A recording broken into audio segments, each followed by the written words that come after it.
software problem, the computer starts from the first thing you do is to go to your settings, then go to your properties, click advanced system settings, and then uncheck the automatically start, then click OK.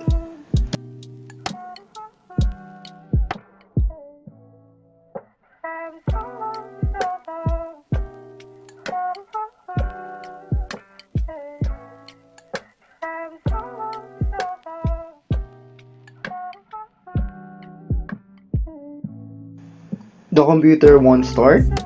Possible cause: monitor issue, not properly connected, the system unit have a problem, the power supply are not connected properly. So the first thing you do is to check the flag. If it's properly connected to the system unit, try to open.